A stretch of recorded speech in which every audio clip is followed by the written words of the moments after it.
Good evening and welcome to another edition of Main Street is Talking. I'm your host, Eric West.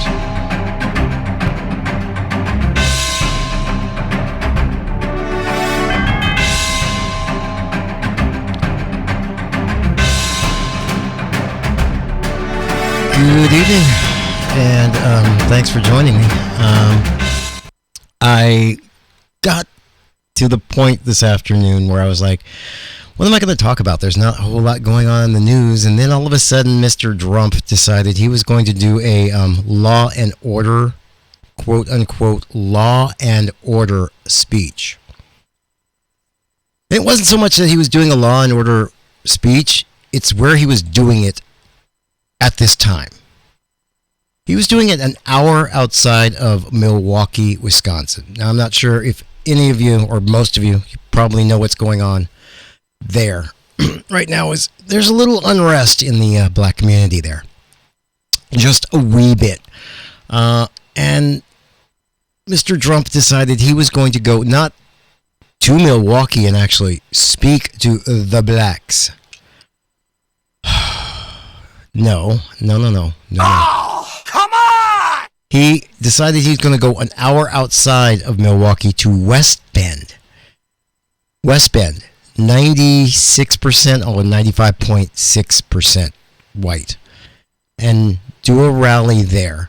And in that rally, he's actually going to white-splain to the black folk how we need more law and order and how it's just about the law and order. And it would have been nice if he had at least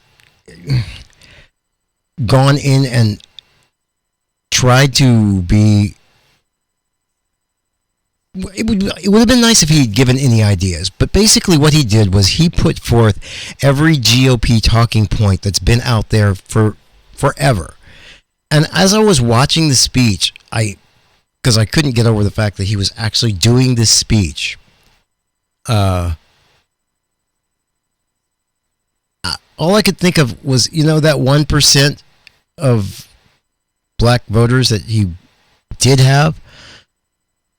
I think he might have lost, well, I'm going to say half of that maybe, not the whole thing, but maybe half, because I don't think he lost the whole of it, but he did lose a little of it, not the whole of it. But it was just amazing to see him, and I'm not the only one who felt this way. If I had not seen it, if you had just asked me, what did he say? I could have told you this is what he said. That is the cliche of cliches. Republicans have been saying that for 60 years, that African Americans have been duped and one-sided. But the Republican Party has done very little to appeal to African Americans. And then for Trump himself to say that in front of a majority white audience. Now, that's Mark Thompson from Sirius XM on The Last Word, speaking just after he finished that 35-minute speech. And I'm sorry, I was actually going to break up the speech and try and put some of it in here, but it took me till now to calm down enough and get the few clips I did get, because I was just like incensed that this man is literally sitting here after everything he did in New York, the asshole that he has been to the black community in his father's rental life there. That's how he made most of his money, was in Queens and areas like that, where my family actually did live. My godparents, who I used to stay with every summer, lived in an area that was at one time his father's. Not his, but his father's. And like I've told the story before, where my grandfather was watching a news story about the lawsuit that was going on against his father. And my grandfather looked at me and said, I will never work for that man again in my life. My grandfather did construction in New York and New Jersey. And he literally just looked at me and said, never again. So for him to sit there and it's like everything he says is straight out of Fox News or Alex Jones or Drudge, and it's still maintaining that tight little hold he has on that 30 some odd percent of people that just will go, they will go to the end of the earth with him because they just hear everything he's saying and just believe it. Now, if he was concerned about African Americans, why wouldn't he go into Milwaukee and try to show some concern for the people who were there? Instead, he goes to an all-white audience in West Bend. He talks about... It's about an hour away from Milwaukee. Yeah, so it's close enough. He could have gone. Yeah. He goes to West Bend, and he refers to African Americans as looters. He makes that generalization and still tries to ask for our vote at the same time. Now, think about that. Literally, the speech was, and because I'm following this, it's what I do, it's what I love doing. But to listen to the entire thing, all I could do was just at the end of it, because I was just like, computer says no. You're sitting here as the biggest bigot. The first day you announce your freaking candidacy, you come down your golden tower, and the first words out of your fucking mouth are that Mexicans are rapists, and maybe some of them are good. He's a little dictator, and like I said yesterday, he's not running for president. Anybody who thinks he's running for president, you're completely wrong. He's running to be the white supremacist leader.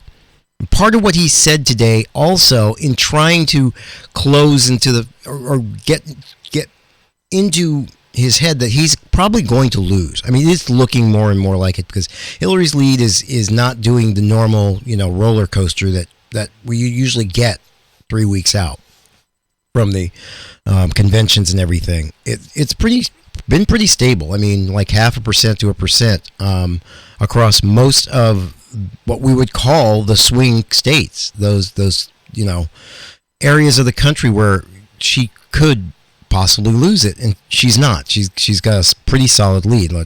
We never know what the October surprise may be, but I think unless it's her drowning video of her drowning puppies, as they say, he has said he's not going to change. He's literally said, this is the way I am, and I'm not going to change. And he always goes back to his crowds, the crowds at these events. Okay, dumbass, these people are coming to see you anyway. They see you as an entertainer.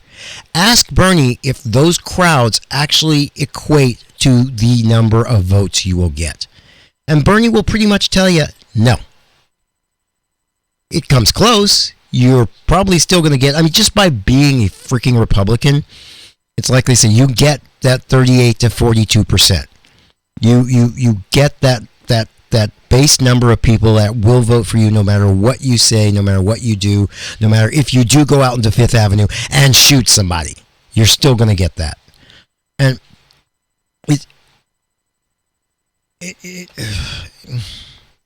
Hillary Clinton has 86% of the African American vote because we know Trump. We have history with him from his discrimination, which was cited by the Department of Justice, by his calls and his attacks on the Central Park Five. He is running a racist campaign.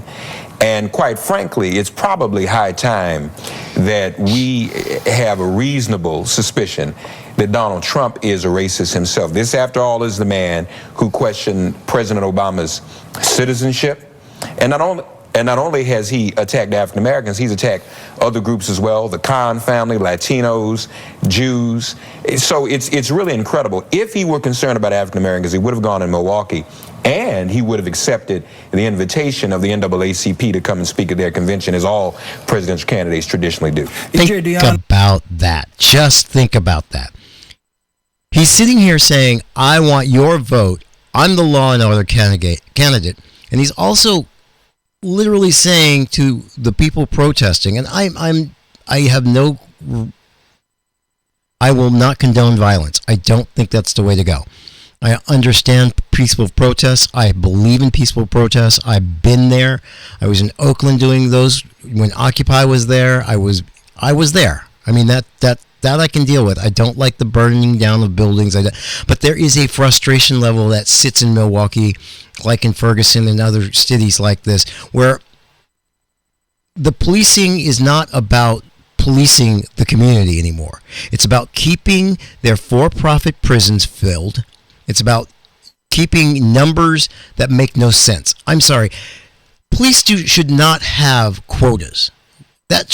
No. There should not be quotas. Police should be there to protect and serve. The only thing they should be accountable for is getting to a call in an emergency as needed and protecting the community. But unfortunately, we have to have goals on everything, including policing, which makes absolutely, positively no sense. Now, I was watching also as he's making the speech, and I was watching the Never Trump kind of Twitterverse go nuts. I mean, just person after person. And it wasn't just black folks. Nope, sorry. It wasn't just Asian folks. I was noticing just almost everybody was just like, he's actually sitting here and explaining to these people why the cops are good and you are bad. Even after all the things we've had in just the past few months of innocent, unarmed black folks getting shot. I'm not saying it's bad cops all over the place. Nah, my mom, ex-Oakland police officer. No. But there is a problem and we've got to face up to it. And until we do, we'll be right back.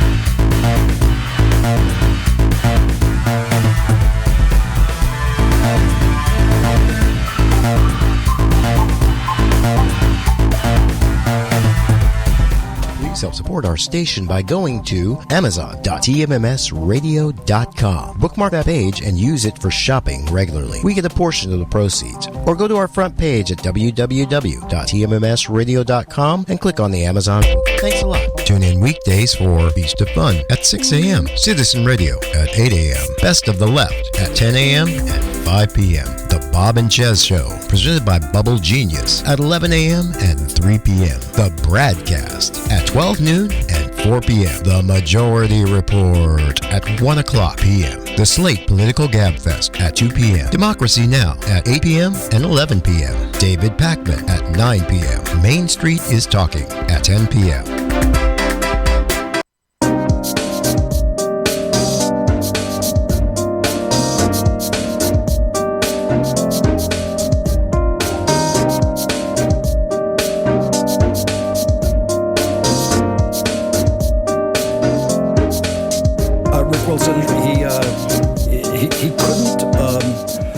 Bring himself to refer to what's coming up as a presidential election. What he called for, and I haven't heard this in Republican boilerplate before, what he called for was, quote, peaceful regime change. You know, he has a great affinity for dictators and a great affinity for authoritarians.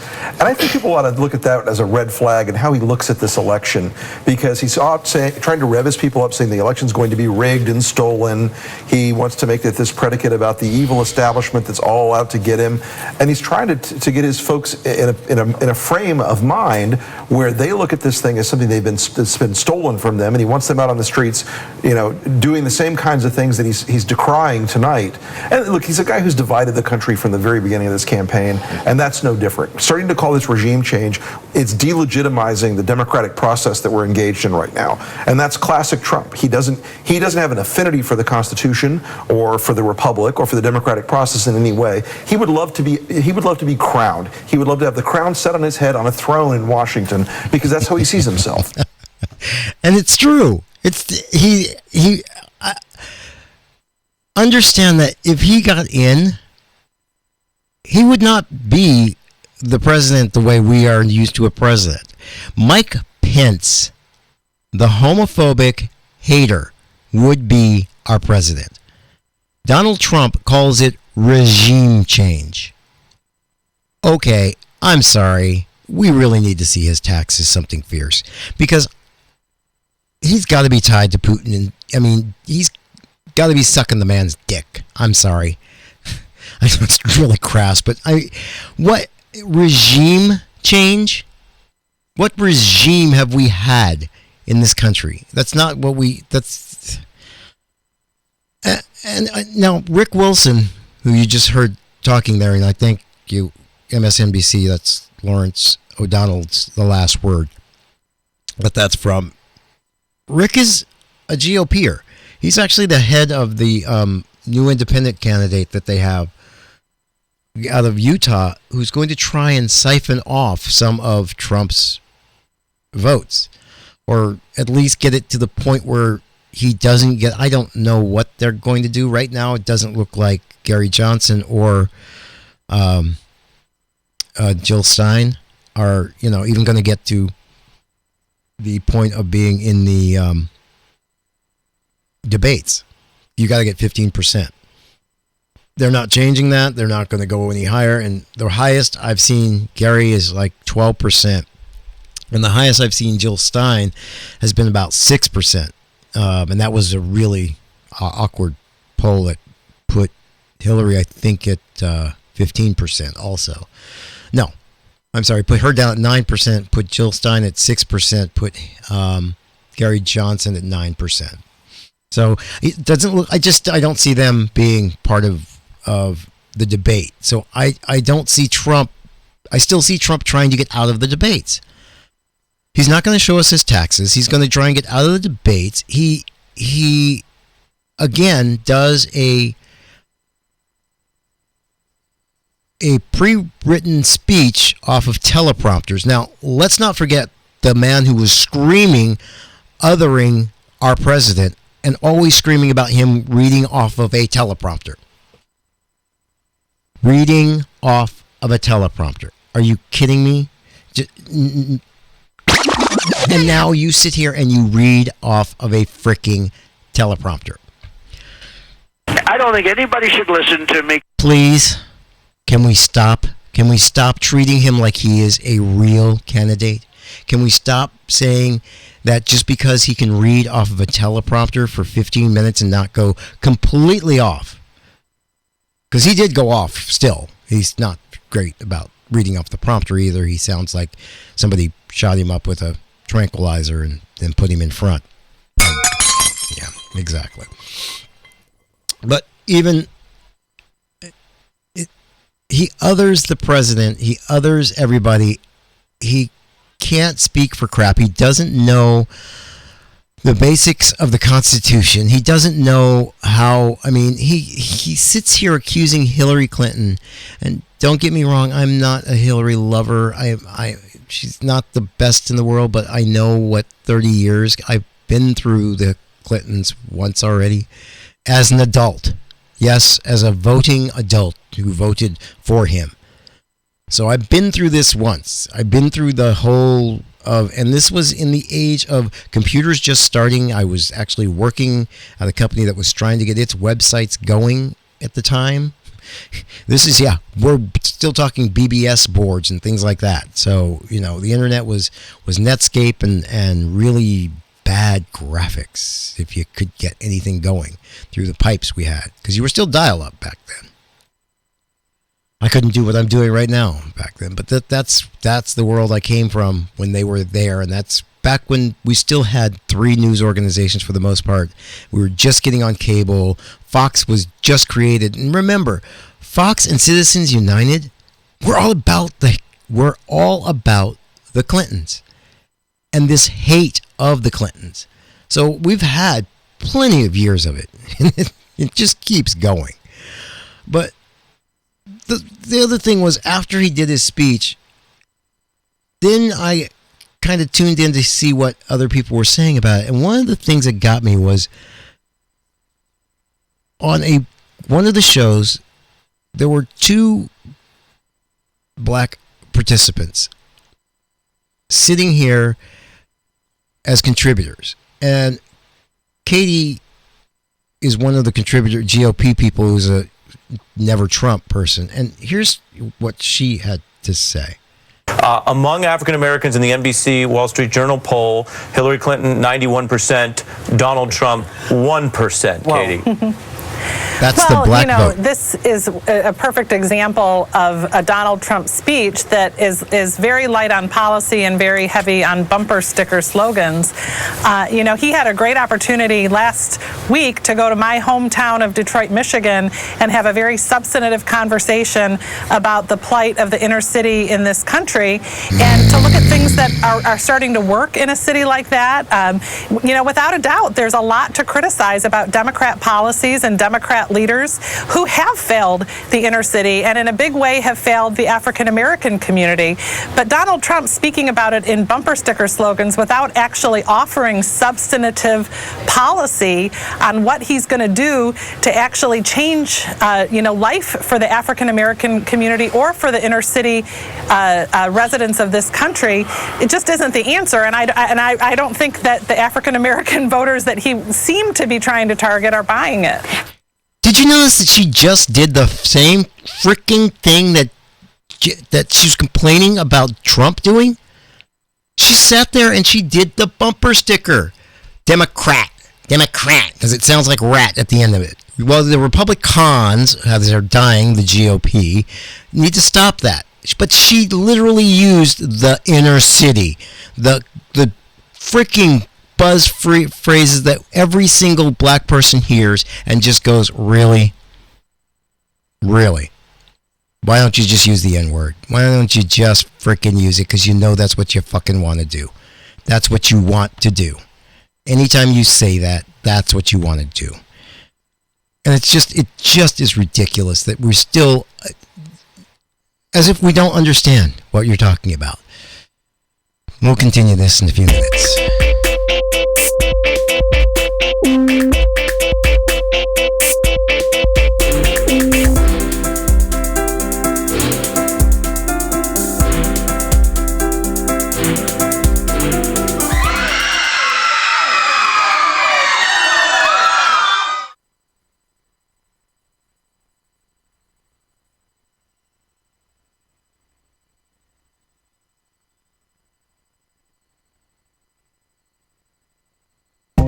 Thank you for listening to TMMSradio.com. You can help support us by going to patreon.com/TMMSradio. You can either give a $1 or a monthly contribution. It all helps us stay on the air. Thanks. And tune in weekdays for Beast of Fun at 6 a.m., Citizen Radio at 8 a.m., Best of the Left at 10 a.m. and 5 p.m., The Bob and Jez Show, presented by Bubble Genius at 11 a.m. and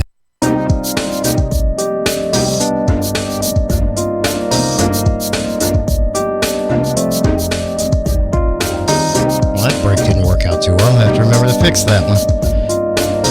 Things about new shows, you gotta kind of iron out some of those things that come up. So one of the other things that popped up too tonight was this little gem. Down there on the floor right now with Chris Wallace is someone who has prospered enormously during the years of Reaganomics. Chris Wallace, who do you have? Well, that's right, Tom. One of the interesting things about any national convention is the surprising people who show up on the floor. And here tonight is real estate tycoon and best-selling author Donald Trump. Well, thank you very much. You're welcome. You have flirted with the idea of politics. Now you're here at your first national convention.